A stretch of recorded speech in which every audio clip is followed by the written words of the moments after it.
igreja, como estão? Eu sou Desirê e eu sou membro dessa família de 9 a 10 anos, em torno mais ou menos, e eu queria compartilhar um pouco, um trechinho da minha história com vocês.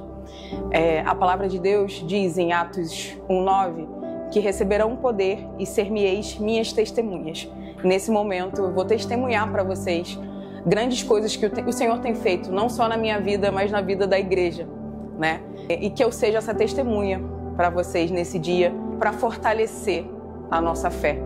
Porque 1 Pedro diz que as tribulações, as dificuldades, as tempestades, elas existem para que a nossa fé seja provada e afirmada como ouro puro, purificada como ouro puro, e que a nossa fé seja assim, como o Senhor deseja que ela seja.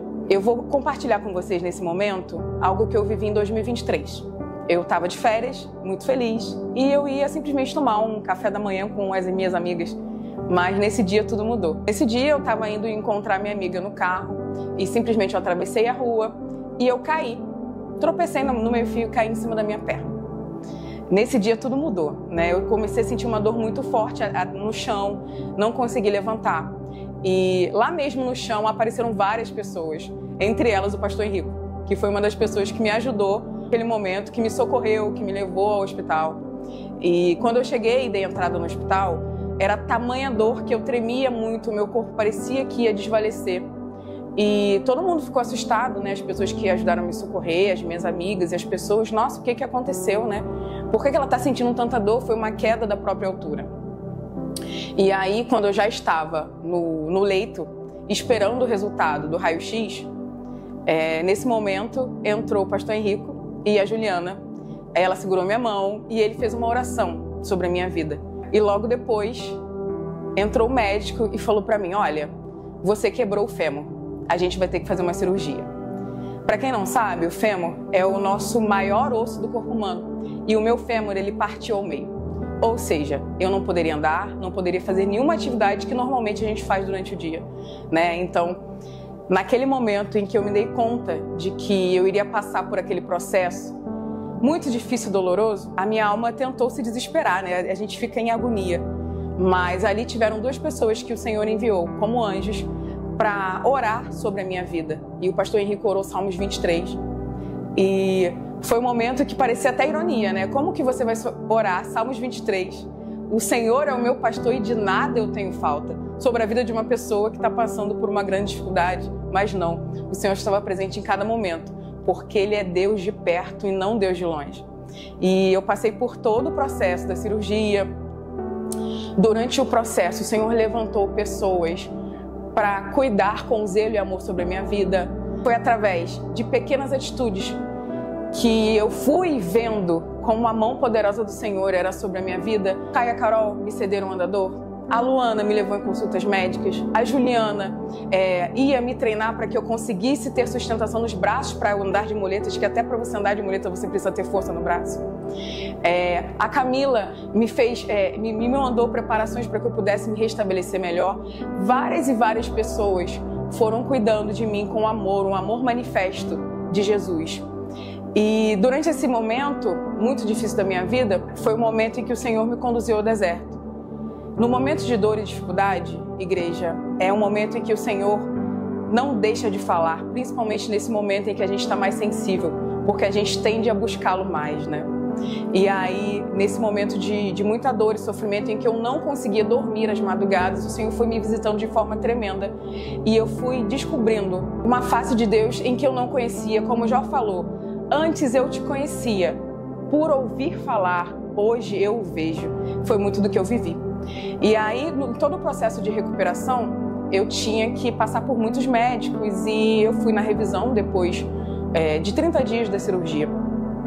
E o médico virou para mim e falou assim: olha, você só vai poder voltar a fazer as suas atividades depois de 90 dias.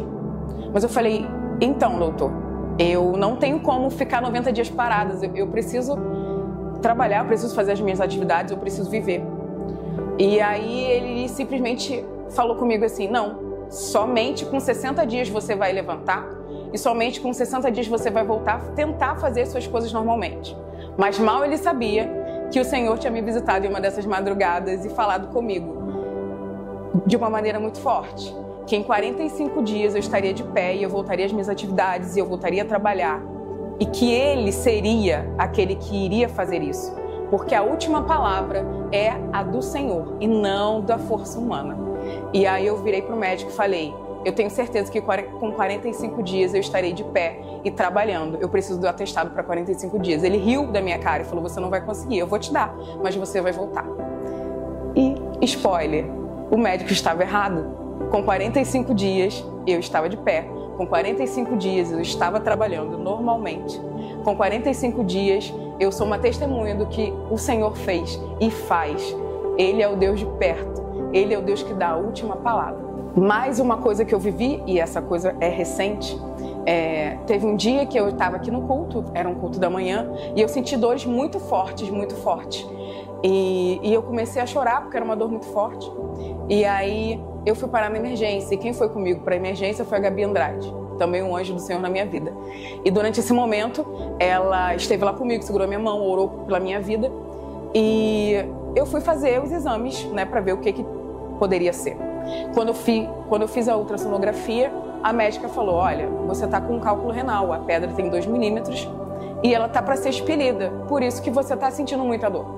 Eu falei, ai meu Deus, como que vai ser isso? Eu nunca tive cálculo renal, nem... Meu Deus do céu, né? E aí, simplesmente, ela falou assim, olha, nós precisamos fazer outro exame porque tem alguma coisa fora do normal nas suas vias urinárias. E aí, nesse intervalo de uma hora ou outra, eu fui fazer o exame que era a tomografia, que era um exame mais específico para determinar realmente o que tinha acontecido. E aí o exame saiu, a médica me chamou com uma cara assim meio de surpresa. Aí ela virou para mim e falou assim, olha, você estava com uma pedra, só que o exame simplesmente consta que essa pedra não existe mais. Você sentiu alguma dor? Eu falei, não. Aí eu perguntei para ela, existe a possibilidade de eu ter expelido essa pedra sem sentir nenhuma dor? Sem sentir nada? Ela falou, é impossível. Aí eu perguntei para ela, então, o que você tem a me dizer? Ela, não sei o que te dizer. Eu perguntei ao especialista, ao urologista, ele também não sabe dizer o que aconteceu com você. Mas eu sei. Foi a mão de Deus novamente. E por que eu trago esses testemunhos, principalmente em áreas que são voltadas para a saúde, para a doença? Que são áreas que nós somos muito afetados. Para trazer 2 mensagens importantes. A primeira delas é, a Igreja do Senhor é real. A Igreja do Senhor é o braço do Senhor aqui nessa terra. Por que eu citei tantos nomes de pessoas que muitos conhecem aqui na nossa igreja? Porque a igreja real é formada de mim e de você. Porque o irmão que está sentado ao seu lado, ele não está apenas sentado ao seu lado por uma coincidência. Ele é a igreja do Senhor como você. E ele também precisa que através da sua vida o poder de Deus seja manifesto. E que nós possamos nos levantar como a igreja pura e santa do Senhor, que vive em comunhão, amor, serviço e unidade. E que olha para o irmão como pertencente a si mesmo, porque é isso que a igreja do Senhor é. Parte uns dos outros e parte de Cristo. E Ele é a nossa cabeça. E a segunda mensagem que eu queria trazer para vocês, o Senhor quer nos levar a um lugar de conhecimento íntimo na presença dEle. E muitas das vezes esse lugar é no meio do deserto. Então não tenha medo, porque se a presença está com você, e ela está, você vai ser conduzido no deserto a lugares que você jamais pode imaginar. E durante esses meus momentos de dores, uma amiga minha virou e falou, os abençoados mancam, a bênção gera marcas. Então não tenha medo de ser marcado, não tenha medo de sair mancando por aí, porque esse lugar de aflição e dificuldade é um lugar que você vai conhecer Deus de forma íntima, a ponto de mudar toda a história da sua vida, a ponto de você descobrir o que é desfrutar realmente da presença de Deus e se alegrar nessa presença pura e santa. E enquanto eu viver, enquanto eu estiver nesta terra, eu vou testemunhar quem Ele é, até que Ele venha. Amém.